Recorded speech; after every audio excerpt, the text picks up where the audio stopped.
Mga pinakamilyonaryo at bilyonaryong politiko sa Pilipinas. Pero bago tayo magpatuloy ay i-like mo na ang ating video, mag-subscribe, pindutin mo na rin syempre yung notification bell, at piliin mo yung all, para palagi ka updated sa ating mga latest videos. Number 15, Lucy Torres Gomez. Ang 49 years old na si Lucy Torres Gomez ay dating aktres at pumasok sa politika taong 2010 nang manalo siya bilang congresswoman sa 4th District ng Leyte Province mula taong 2010 hanggang taong 2013. Siya ang kasalukuyang mayor ng Ormoc City, Leyte, simula pa noong 2023. Siya at ang kanyang asawa, na si Richard Gomez, ay nagmamay-ari ng bahay sa Forbes Park, na nagkakahalaga ng hindi bababa sa 1 billion pesos. Ayon sa mga bagong report ng SALN, siya ay may estimated net worth na 333 million pesos.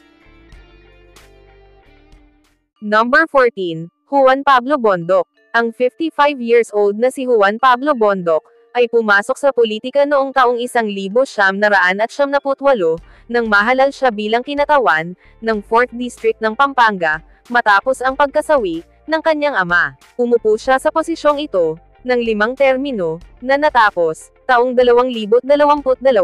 Sa kasalukuyan, siya ay nagsisilbi bilang isang Deputy Speaker, at member ng House of Representatives ng ating bansa, na kumakatawan sa 4th District ng Pampanga. Isa rin siyang Deputy Majority Leader ng House of Representatives. Ayon sa mga bagong report ng SALN, siya ay may estimated net worth na 427 million pesos. Number 13, Bongbong Marcos. Ang 67 years old na si Ferdinand Bongbong Romualdez Marcos Jr.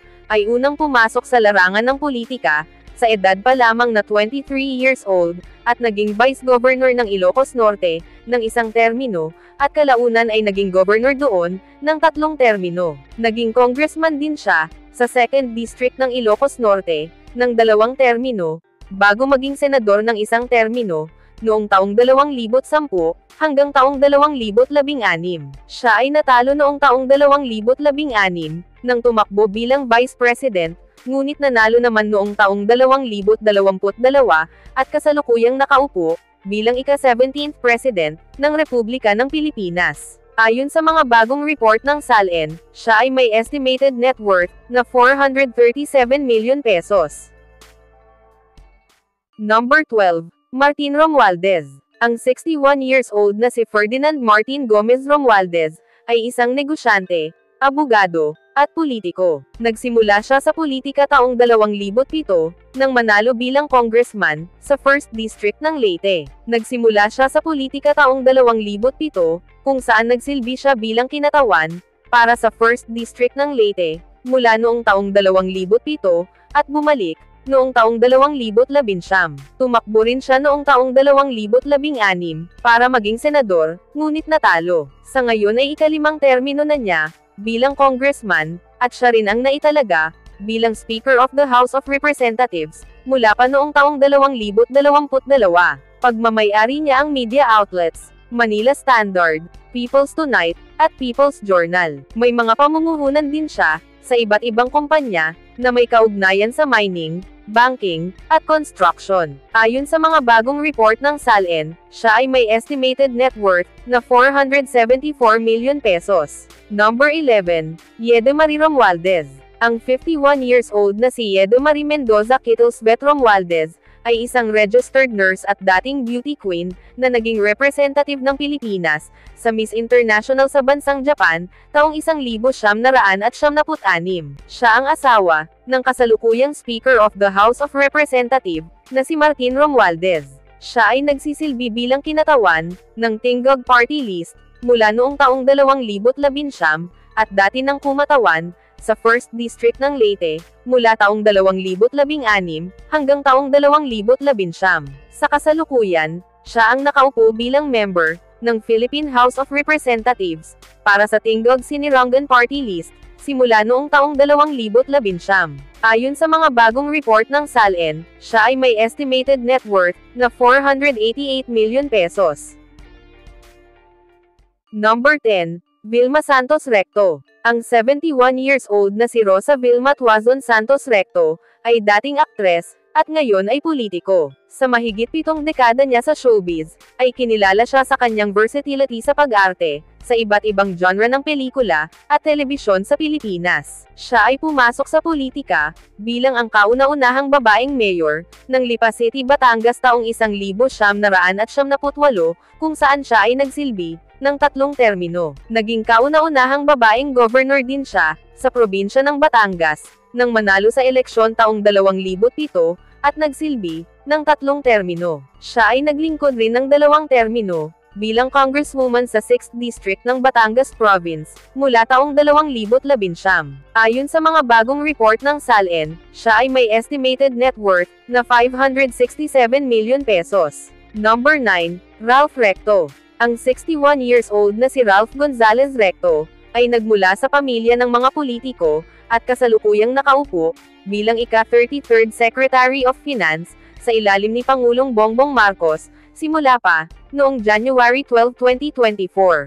Ayon sa kanya, sinimulan niya ang kanyang karera sa politika, bilang kinatawan ng 4th District ng Batangas, mula taong 1972 hanggang taong 2001. Nagsilbi rin siya ng 3 termino sa Senado, mula taong 2001 hanggang taong 2007, at mula taong 2010 hanggang taong 2022, at nagsilbi, bilang President Pro Tempore ng Senado, at Senate Minority Leader. Noong July 2008, siya ay hinirang na pamunuan, ang National Economic and Development Authority, o NEDA, sa ilalim ng administrasyon, ni ex-President Gloria Macapagal Arroyo. Ayon sa mga bagong report ng SALN, siya ay may estimated net worth, na 581 million pesos.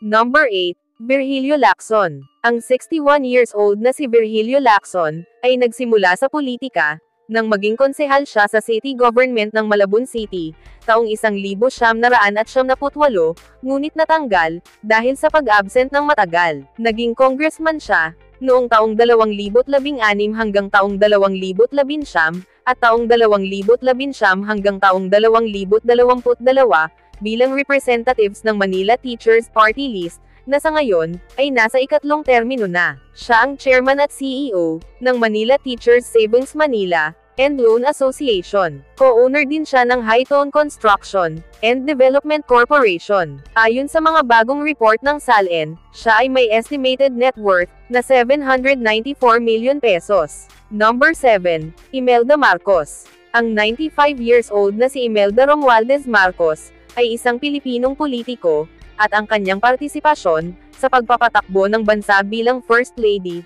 sa panahon ni former President Ferdinand Marcos Sr., mula taong 1965 hanggang taong 1986. Kabilang sa posisyong hinawakan niya, ay ang Minister of Human Settlements, at Governor ng Metro Manila. Noong taong 1972, tumakbo siya bilang Presidente ng Pilipinas, ngunit natalo. Naging congresswoman siya sa 1st District ng Leyte, noong taong 1975, at nagsilbi, ng isang termino. Naging congresswoman din siya, sa 2nd District ng Ilocos Norte, noong taong 2010, at nagsilbi, ng 2 termino. Ayon sa mga bagong report ng SALN, siya ay may estimated net worth, na 924 million pesos. Number 6, Alfredo Benitez. Ang 58 years old na si Alfredo Abelardo Albi Bantog Benitez, ay isang Pilipinong politiko, at negosyante. Ayon sa kanya, siya ay nagsimula sa politika, nang maging congressman siya sa 3rd District, ng Negros Occidental taong 2010, at nagsilbi ng 3 termino, hanggang taong 2019. Sa kasalukuyan, siya ang mayor ng Bacolod City, nang siya ay manalo, noong May 2022 election. Pagmamay-ari niya ang Pasogalan, na Bingo Bonanza Corporation, na pinapatakbo sa iba't ibang malls, sa ating bansa. Siya rin ang may-ari, ng nooy malakas na Esebang, na Sebang International PH. Mayroon din siyang mga online Pasogalan, katulad ng Perya Game, Bingo Plus, Arena Plus, at Game Zone. Siya ang nasa likod, ng $500 million casino resort project, sa Boracay Island, at may investment rin siya, sa iba't ibang kasino sa bansa, at siya ang isa sa pinakamayamang congressman, sa Pilipinas. Ayon sa mga bagong report ng SALN, siya ay may estimated net worth, na 1 billion pesos. Number 5. Mark Villar. Ang 46 years old na si Mark Aguilar Villar, ay isang Pilipinong politiko at negosyante, na kasalukuyang nagsisilbi bilang senador, ng Republika ng Pilipinas. Ayon sa kanya, ay nagtrabaho siya ng higit 10 taon, sa negosyo ng kanyang ama na si Manny Villar, ang kasalukuyang pinakamayamang tao, sa Pilipinas. Siya ay isang miyembro ng Nationalista Party, at ang kinatawan ng Las Piñas City, mula taong 2010 hanggang taong 2016. Nagsilbi siya sa gabinete ni dating Pangulong Rodrigo Duterte, bilang kalihim ng Public Works and Highways, mula taong 2016 hanggang taong 2021. Ayon sa mga bagong report ng SALN, siya ay may estimated net worth na 1.4 billion pesos.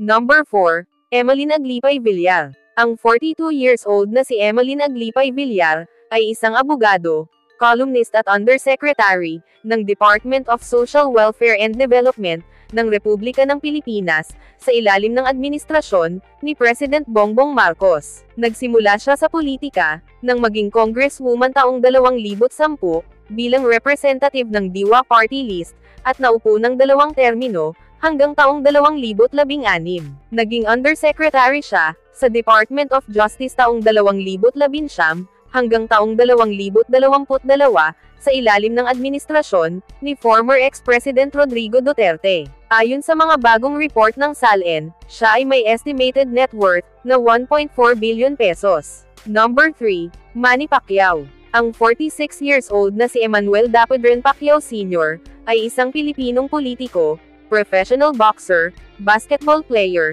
at negosyante. Siya ay unang naglingkod sa gobyerno, nang maging congressman sa nag-iisang congressional district, ng Sarangani Province noong taong 2010, at nagsilbi ng 2 termino, hanggang taong 2016.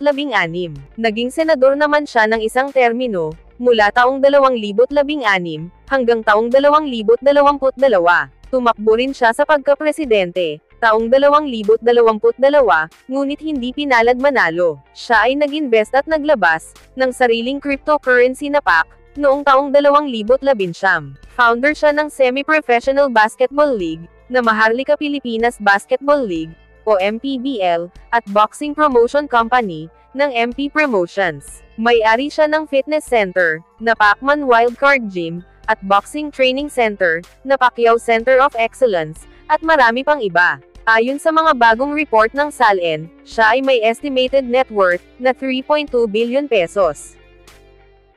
Number 2. Cynthia Villar. Ang 74 years old na si Cynthia Aguilar Villar, ay isang Pilipinong politiko, na kasalukuyang nagsisilbing senador, sa Republika ng Pilipinas. Tinulungan niya ang kanyang asawa, na dating senador, na si Manuel Manny Villar, sa pagpapalago ng kanilang mga negosyo, hanggang sa maging pinakamayamang tao na ito, sa buong Pilipinas. Siya ay miyembro ng House of Representatives, para sa Lone District ng Las Piñas City, mula taong 2001 hanggang taong 2010, bago manalo ng pwesto sa Senado, noong taong 2013, na naglagay sa kanya, sa ika-10 pwesto. Si Villar ay muling nahalal, para sa ika-2 termino sa Senado, noong taong 2019 Philippine Senate Elections, na nakakuha ng pinakamaraming boto noon, sa kasaysayan ng halalan, sa Senado. Siya ang founder at managing director, ng Villar Foundation. Ayon sa mga bagong report ng SALN, siya ay may estimated net worth, na 3.9 billion pesos. Number 1. Mikey Romero. Ang 52 years old na si Mikey Romero, ay isang Pilipinong politiko, negosyante at polo player, na nagsimula sa politika taong 2016, nang manalo ng 2 seat, ang One Pacman Party List. Bilang first nominee ay nagsilbi siya, bilang congressman, at ngayon ay nakaupo pa rin, sa ika-3 pagkakataon. Siya ang majority shareholder ng airline, na AirAsia Philippines. Sa kanya ang Global Port na 900 Incorporated, na developer at operator ng ports, at nangunguna, sa Visayas at Mindanao. May-ari rin siya, ng Fort Pilar Energy Incorporated, na nagpapatakbo, ng iba't ibang power plants. Ayon sa mga bagong report ng SALN, siya ay may estimated net worth, na 6.5 billion pesos. Bago tayo magtapos ay i-like mo na ang ating video, mag-subscribe, pindutin mo na rin syempre yung notification bell, at piliin mo yung all, para palagi ka updated, sa ating mga latest videos. Ilan lamang sila sa mga pinakamayamang politiko sa Pilipinas. Ikaw, ano ang masasabi mo sa mga pinakamayamang politiko na ito sa ating bansa? Comment mo sa baba ng ating video yung sagot o masasabi mo para malaman din namin. See you on our next videos.